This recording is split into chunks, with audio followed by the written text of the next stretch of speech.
Was geht an meine Freunde? Jürgs Schule ist in der Beckhamstadt. Ich begrüße euch ganz herzlich zu einem neuen YouTube-Video. Und zwar heute machen wir den einfachsten Herdöpfelgratin auf der Welt.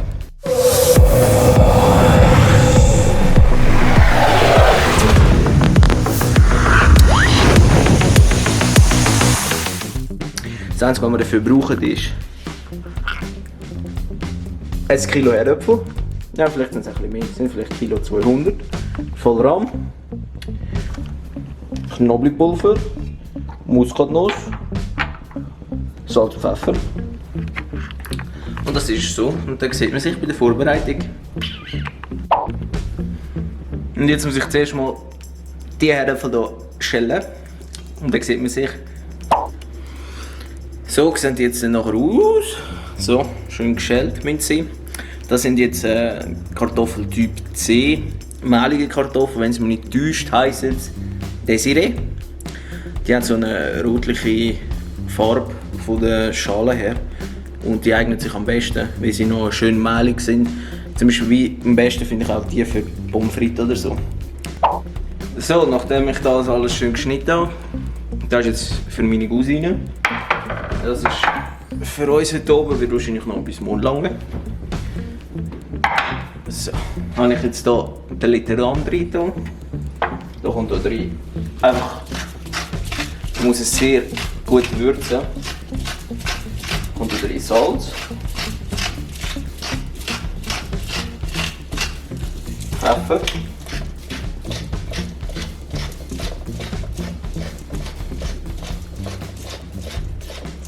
Sehr gut gewürzt sein. Pfeffer. Dann ein bisschen Muskatnuss.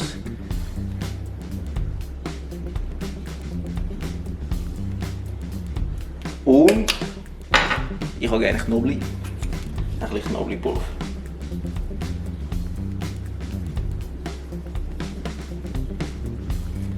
So. Wird das miteinander vermischt. Dann kommt das einfach nur hier rein.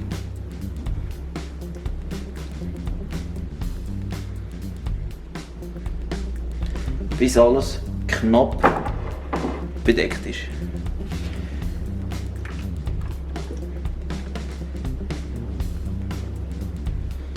Und wenn ihr zu wenig Rahm habt, so wie ich jetzt gerade, und da alles verschüttet, könnt ihr auch noch ein bisschen mit Milch nachschütten.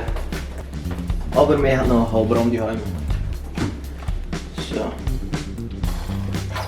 Dass alles knapp bedeckt ist. So.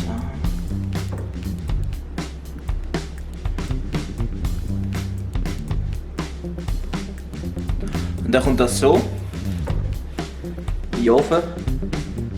Bei etwa was sage ich, bei 180 Grad, etwa 22 Minuten. Und dann seht ihr dann nachher noch das Ergebnis.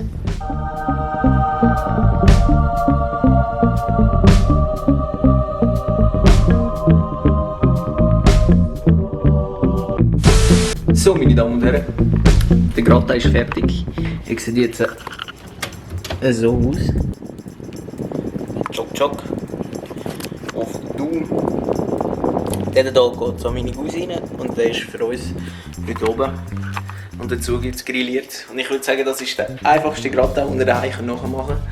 Und dann sieht man sich nächstes Mal wieder. Und ich würde sagen, schönen Abend.